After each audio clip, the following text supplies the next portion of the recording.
Us this morning. It's really exciting to be here. But from the beginning, the Nevada Dems have been focused on making 2020 our most accessible, expansive, and transparent caucus yet. We are committed to creating a uniquely Nevada caucus process, one that reflects how Nevadans vote and in the communities that we live in. From offering our caucus materials in multiple languages to include Spanish and Tagalog, to continuing our tradition of workplace caucus sites, or to introducing 4 days of in-person early voting, something that no other caucus state is doing or has ever done. We've remained dedicated to that commitment. And I'm proud to say that we've taken one more step towards making that a reality by rolling out our early voting sites across all of our diverse communities and in every county from Clark to Esmeralda. To mention a few, we're engaging Nevadas in East Las Vegas, North Las Vegas, the historic West Side where I grew up, Henderson, Reno, Carson City, and our vast rural communities, including places like Elko and Tonopah.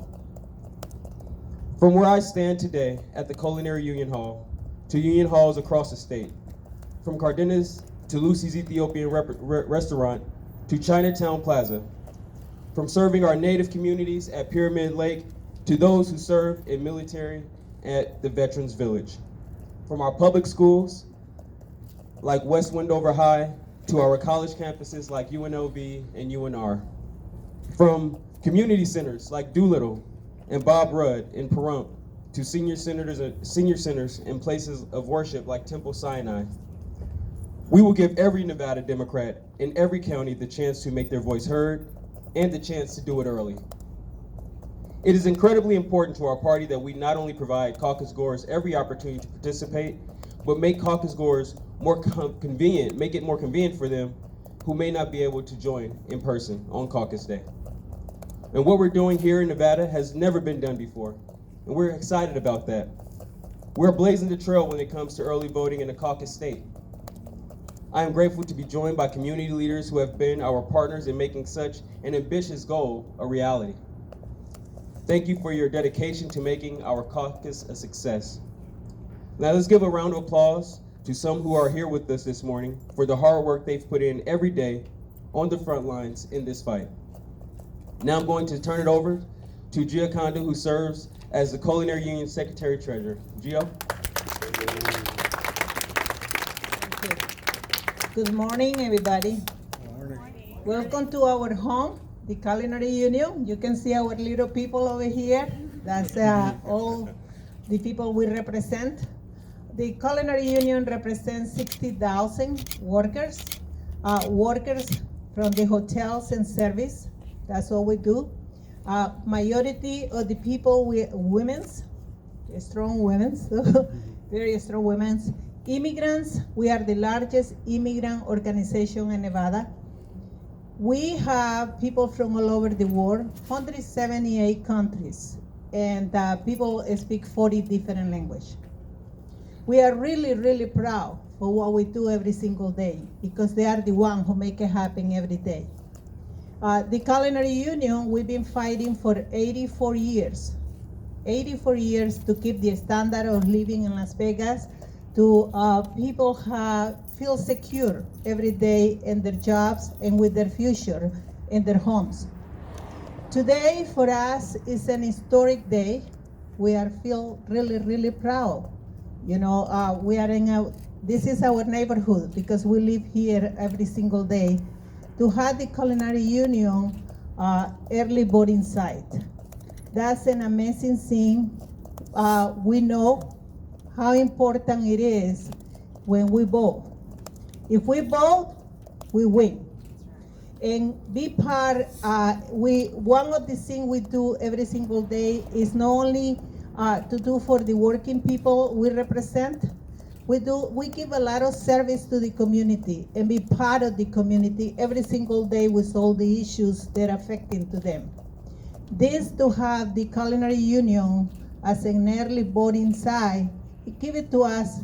We always got the commitment to give knowledge to people and telling them how important it is to participate in the electoral process. We know how important it is. And that's why every single day here, part of our mission, people understanding If you don't vote, we'll be representing. And the early voting side over here is a big commitment, and we're going to make the best we can. To how we vote, we win. And that's what we're going to do. If we vote, we win. Thank you so much.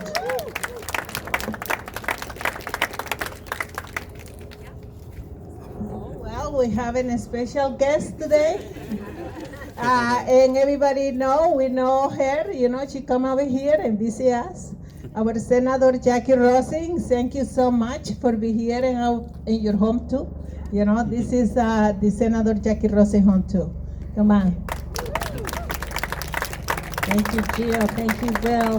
Thank you, everybody, for being out here. It is a spectacular day in Las Vegas, and it is a spectacular time in Nevada to be sure that we recognize our hardworking volunteers, our organizers, our leaders, people who are on the front lines every day to make Nevada a better state.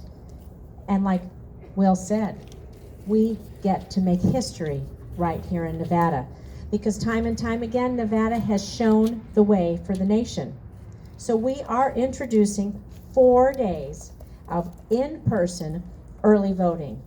Nevada is the first caucus state to host early voting in the presidential elections. We are going to lead the way with everybody doing this, because early voting has become a staple in Nevada, and over 60% of people vote early in the general election.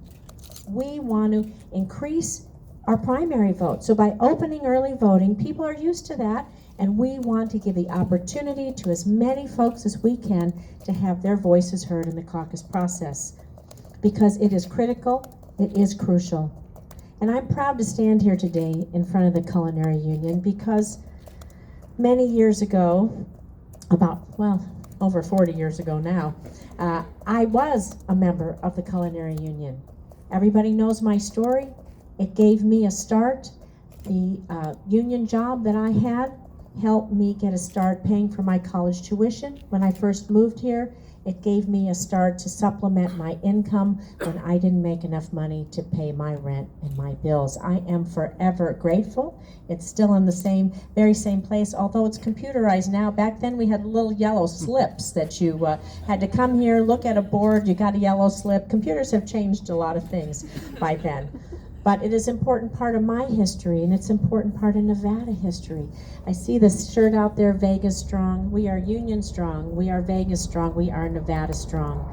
And I do know that it is so important to protect and amplify our union voices. We have to lift up our voices from our diverse communities, our Latino communities, we have the fastest growing AAPI community in the nation, one of the fastest, our African American communities, and of course, our military service, our veterans, our men and women in uniform, all up and down the state.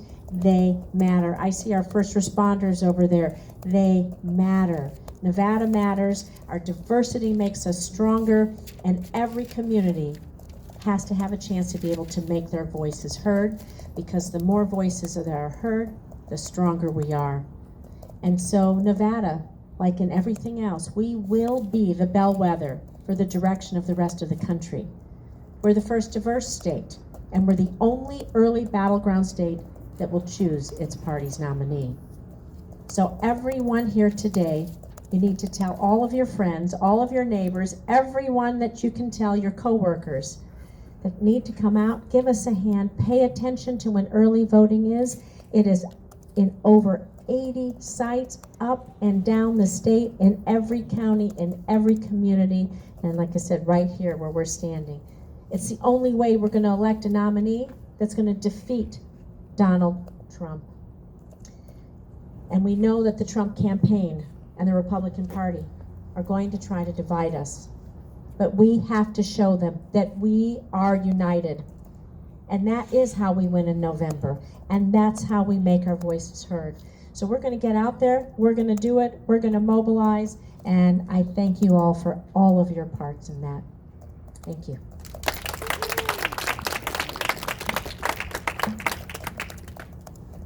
Thank you, Senator Rosen. And thank you all so much for joining us this morning again. We will make ourselves available for questions if you have any. Chair McCurdy, these locations were supposed to be announced on the 1st. Can you explain to us why the delay occurred, and have you encountered any other obstacles in your affirmative action? You know, we're really excited about, rolling out over 80 locations here in the state of Nevada, here specifically at the Culinary Union. And we made sure that we had all of our sites finalized, and we wanted to make sure that we had an opportunity to roll them out to all of you at a time in which we all felt comfortable. Thank you. Are you expecting, do you know how many people you're expecting to turn out, or what percentage to vote early versus turn out for Saturday caucus? As the senator mentioned, nearly 60% of folks, turn out, during the early voting process, and we're anticipating an increase in participation this year. We're excited about the work that we're going to do to nominate the candidate that's going to go on to beat Donald Trump in the general. Mr. Chair, considering what's been dominating the national conversation as of late, ever since the House began formal impeachment proceedings against the president, have you had any concerns that this might cloud and crowd out everything else that voters here are concerned about, or do you see it more as an opportunity to show voters why a Democratic president will be better for the country than Trump? Well, I think that it's unanimous that voters understand that Donald Trump is not the person that should be representing them or their families. I mean, he's essentially a con man. He flies around in Con Air, and that's why he's, facing the things that he's facing today. So I think our voters know exactly what they have to do, and we look forward to, again, nominating the candidate who's going to go on to beat him in the general. Can you describe for us the process that went into choosing these locations? Sure.